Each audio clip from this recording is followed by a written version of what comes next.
brothers are given the opportunity to wake up and to prepare themselves for the next program before the Salatul Dhuhr.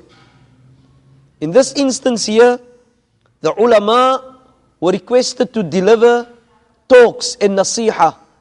And because we had a number of ulama who formed part and parcel of this wonderful, exceptional, historic i'tikaf in Pakut Masjid, these ulama were requested to read from this wonderful kitab known as Talazum at-Tariqa wa Sharia, that how we must be able to understand that Tariqa, Tasawwuf, Sufism is a subject which is also aligned to Sharia.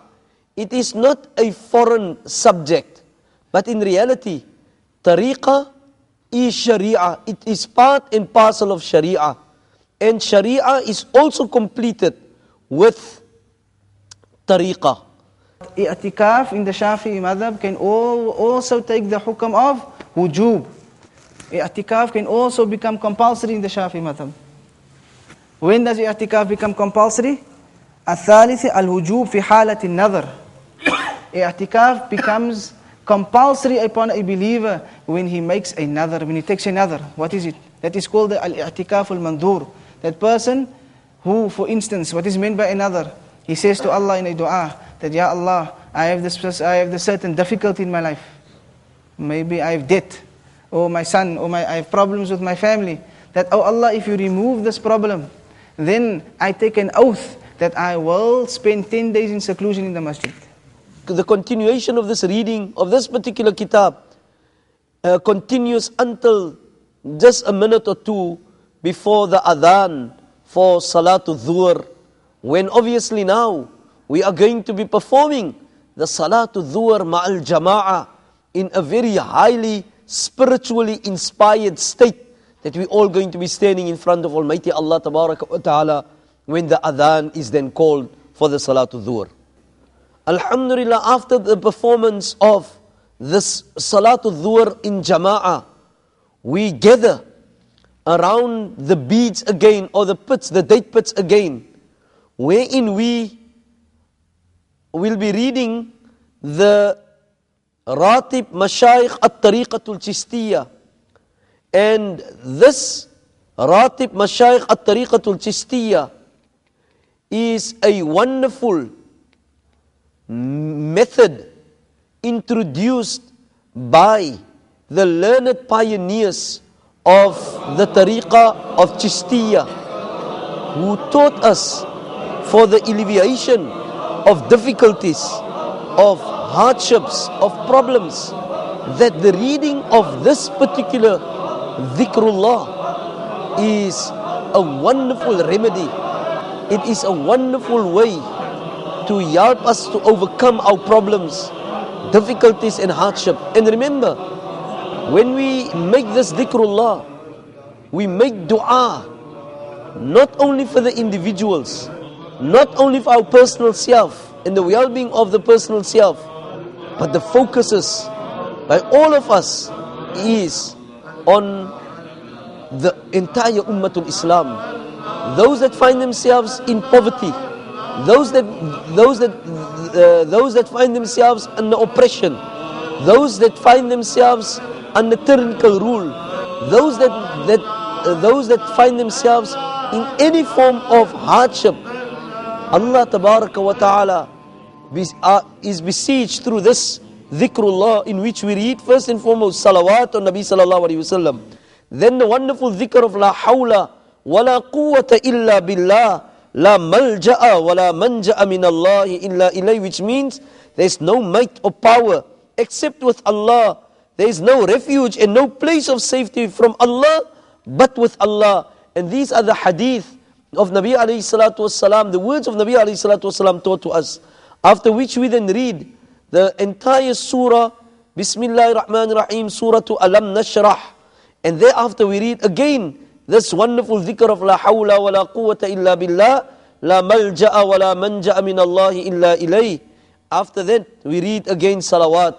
This has been a practice for many, many, many years, many, many centuries, and it has proven to be very effective in the alleviating of difficulties and hardship. Alhamdulillah Rabbil Alameen. So after this, then one of the shuyukh, one of the brothers present here would be requested then to make the dua, and collectively the dua is made then, and we see the tears that flows naturally from the eyes, being connected with Almighty Allah Tabaraka wa Ta'ala, seeking the help from Almighty Allah Tabaraka wa Ta'ala, for truly the dua of the Sa'im, of the fasting person, is mustajab. And so thereafter, Alhamdulillah Rabbil Alameen, we once again have the opportunity to take a break and to rest. Those who desire to make the individual dhikrullah, they do so.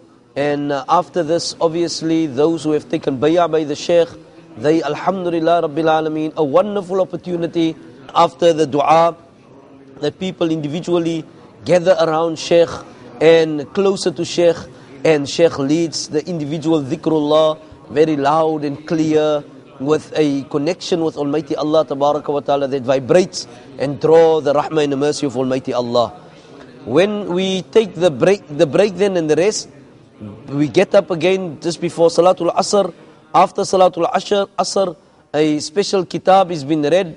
Know your mashayikh, the ulama chist from the time of our beloved Nabi alayhi salatu wassalam, Sayyidina Ali radiyallahu ta'ala an, the rest of the Sahaba radiyallahu ta'ala anhum, the tabi'in, tabi'in, and until Sheikh Zakaria rahmatullah alayhi, the Sheikh of our Sheikh, and thereafter, just about 20 minutes before the breaking of the fast, then everybody gathers around. When our local brothers and the masjid committee lay out the table for us to break our fast, we have brought the dates. We received dates from Madinatul Munawwara and Makkatul Mukarramah. Those dates are distributed amongst the brothers, and the hospitality that is been shown here. And Alhamdulillah Rabbil Alameen, everybody sits around this wonderful iftar table, and our Shaykh now raises the hands of dua, because it is now the final moment of our fasting, and dua is always mustajab for the Sa'im, for the fasting person. And this is then the dua that Shaykh undertakes for us during the course of our day, until the adhan of Salatul Maghrib goes. And then the people, Alhamdulillah, gladly appreciate this great blessing and ni'mah that Allah Tabaraka wa Ta'ala has blessed them to fast for the day. Now, the moment that the adhan goes, they have the opportunity of breaking the fast with a little bit of Zamzam. Yes, Zamzam was also distributed, and with the dates that we have. And Alhamdulillah Rabbil Alameen, what a wonderful feeling. Salatul Maghrib is performed. Salatul Awwabin is obviously a voluntary ibadah that people have the opportunity to perform. Our Shaykh and the guest and all of the mashayikh and ulama, many of the ordinary people engage themselves in the Salatul Awwabin after Salatul Maghrib. And then subhanallah, one of the highlights obviously is the wonderful supper that has been prepared. 2-course meals in which subhanallah, the brothers, they can be able to eat to their full. Salatul Isha is obviously extended a few minutes later, so that it can afford the brothers to clean up and clear out here. And thereafter, Alhamdulillah, we are ready now to take up the next program that is ready for us to be engaged in, and that is Salatul Isha, Salatul Taraweeh, and to stand and to listen to the young, wonderful sons of this locality reading the glorious Quran in the Salatul Taraweeh, to read it and bring it to a wonderful end and closure. After Salatul Taraweeh, a wonderful program takes place, after which we read Surah Yasin collectively, and the 40 salawat, a compilation of 40 ahadith is being recited, and thereafter we make the loud dhikrullah. Everybody reads together.